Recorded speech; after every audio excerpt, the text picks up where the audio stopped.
नमस्कार। दादी की कहानी में आप सबका स्वागत है।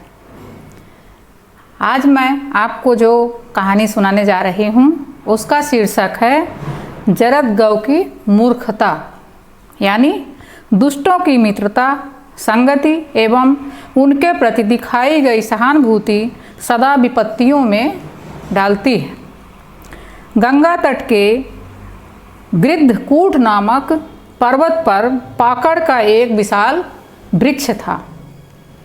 उस वृक्ष पर अनेक प्रकार के पक्षी रहते थे। उसकी एक कोटर में जरदगव नामक एक वृद्ध गिद्ध भी रहता था, जिसे शक्तिहीन और अनुपयोगी समझकर बंधु बांधवों ने त्याग दिया था। वृक्ष पर निवास करने वाले पक्षी अपनी अपनी भोजन सामग्रियों में से थोड़ा थोड़ा जरदगव को भी दे दिया करते थे सहानुभूति से। इसके बदले में जरदगव उनके घरों एवं बच्चों की देखभाल करता था। एक दिन दीर्घकर्ण नामक एक बिलाव पक्षियों के बच्चों को खाने के उद्देश्य से वहाँ आया, क्योंकि पक्षी लोग दिन में अपने बच्चों को छोड़ के चले जाया करते थे। उसे आते देखकर पक्षियों के बच्चे भयभीत होकर चिल्लाने लगे। उनकी चीखों से चौंककर जरदगव ने कोटर से बाहर झांका। बिलाव की दृष्टि जैसे ही गिद्ध पर पड़ी, उसके प्राण सूख गए। उसने सोचा, हाय, अब तो मैं मारा गया। यह गिद्ध मुझे जीवित नहीं छोड़ेगा। अब मैं क्या करूं? यदि भागता हूं तो यह खदेड़ कर मुझे मार डालेगा। अतः अब एकमात्र मेरी युक्ति ही मुझे इस विपत्ति से बचा सकती है। शास्त्रों में कहा गया है कि जब तक भय सम्मुख न आ जाए तभी तक उससे डरना चाहिए। भय सिर पर हो तो बुद्धिमान को उससे बचने के लिए बुद्धि का प्रयोग करना चाहिए और युक्ति से उसका सामना करना चाहिए। जरदगव को दिखाई कम पड़ता था। उसने पेड़ के समीप किसी प्राणी को देखा तो कड़े स्वर में बोला, यहाँ कौन है? महाशय, मेरा नाम दीर्घकर्ण बिलाव है और आपका अभिवादन करता हूँ, मतलब आपको मैं नमस्कार करता हूँ। बिलाव ने हाथों को जोड़ते हुए झुककर बोला। जरदगव ने क्रुद्ध होकर कहा, अविलंब भाग जाओ, मतलब यहाँ से तुम शीघ्र भाग जाओ, अन्यथा मैं तुम्हें मार डालूंगा। यहाँ सभी पक्षी बड़े प्रेम से रहते हैं। किसी दुष्ट हिंसक प्राणी के लिए यहाँ कोई स्थान नहीं है। महाशय, बिलाव ने कहा, मैं तो आपके ज्ञान, धर्म एवं अनुभव से कुछ सीखने आया था। वन के सभी पक्षी आपकी धर्मपरायणता का गुणगान किया करते थे। मैंने सोचा कि मैं भी आपसे ज्ञान प्राप्त करके अपना जीवन सफल कर लूँ। यह असंभव है। जरदगव अपनी प्रशंसा सुनकर थोड़ा नरम पड़ा। उसने कहा, तुम स्वभाव से ही हिंसक और दुष्ट प्राणी हो।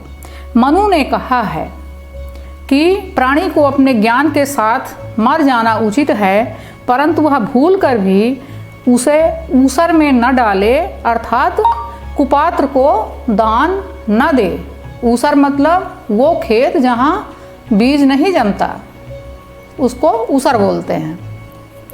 तो ऊसर में न डाले, अर्थात कुपात्र को दान न दे।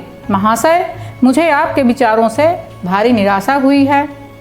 आप इतने विद्वान एवं नीतिज्ञ होते हुए भी इस प्रकार सोचते हैं। ईश्वर ने इस सृष्टि में सबको समान बनाया है। किसी की जाति को देखकर उसके चरित्र की व्याख्या करना क्या उचित है? मैं जाति का बिलाव अवश्य हूँ, किंतु इस संसार से मुझे विरक्ति हो गई है। मैं मांसाहार छोड़कर नित्य सबके कल्याण की कामना करता हूँ, मतलब रोज भगवान से मैं प्रार्थना करता हूँ। मैंने मांसाहार छोड़ दिया है। गिद्ध ने गंभीर होकर कहा, इस ब्रह्मांड में कुछ भी समान नहीं है। सभी उसी परमात्मा के अंश हैं, किंतु प्रकृति में सभी अपने प्रकृतिजन्य गुणों से युक्त हैं। सूर्य की किरणें कभी शीतल नहीं होती, चंद्रमा कभी ताप नहीं देता, पत्थर कोमल नहीं होते और फूलों से शस्त्र नहीं बनाए जाते। समानता का सिद्धांत एक दूसरे के प्रति करुणा एवं प्रेम की सद्भावना के लिए बनाया गया है। किंतु इसका यह अर्थ नहीं है कि हम अंगारों और मिट्टी को एक समान समझकर अंगारों पर ही फसल उगाने की चेष्टा करने लगें। आप उचित ही कह रहे हैं, परंतु अंगारे जब ठंडे हो जाते हैं तो राख बनकर मिट्टी की उर्वरा शक्ति को बढ़ा देते हैं। मैंने अपने मन के अंगारे रूपी हिंसक प्रवृत्ति को कब का शांत कर लिया है।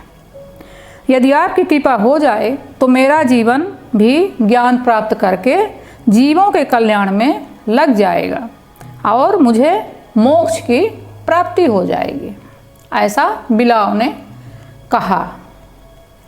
अपनी प्रशंसा भला किसे भली नहीं लगती।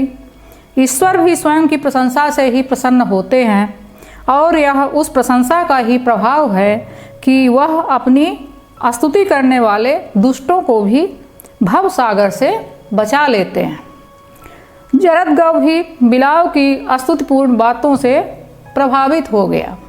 उसने अपने कोटर के समीप वाले खाली कोटर में बिलाव को रहने की आज्ञा दे दी। बिलाव को मनमानी मुराद मिल गई। वह उस कोटर में सुखपूर्वक रहने लगा और दृष्टि से दुर्बल उस गिद्ध को, क्योंकि गिद्ध बूढ़ा हो गया था, उसे कम दिखाई देता था, इसलिए उसे झांसा देकर चिड़ियों के बच्चों को मारकर कोटर में लाने लगा। कोटर मतलब किसी पेड़ का छोटा सा गोल सा खोल होता है जिसमें पक्षी और तमाम छोटे छोटे जीव जंतु रहते हैं। वह उन्हें खा जाता था और पंख हड्डी इत्यादि एक ओर रख देता था। इस प्रकार वह अनेक बच्चों को खा गया। अपने बच्चों को गायब होते देखकर पक्षीगण शोकाकुल और चिंतित हो उठे। वे उन्हें खोजने लगे। यह देखते ही वह पाखंडी बिलाव कोटर छोड़कर भाग गया। पक्षीगण बच्चों को खोजते हुए उस कोटर में पहुँचे तो वहाँ हड्डी एवं पंखों को देखकर समझ गए कि किसी हिंसक प्राणी ने उन्हें मार डाला है। उन्होंने इस कृत्य का जिम्मेदार जरदगव को समझा। जरदगव मतलब जो वृद्ध गिद्ध था, उसको समझा और क्रोधित होकर अपनी चोंचों से उसे मार डाला। इसलिए इस कहानी से हमें यह शिक्षा मिलती है कि चाहे हम जितने भी बुद्धिमान और जितने भी संचेतक हों, लेकिन दुष्टों की मित्रता, संगति एवं उनके प्रति दिखाई गई सहानुभूति सदा विपत्तियों में डालती है और एक दिन हमें अपने ज़िंदगी से भी हाथ धोना पड़ सकता है। धन्यवाद।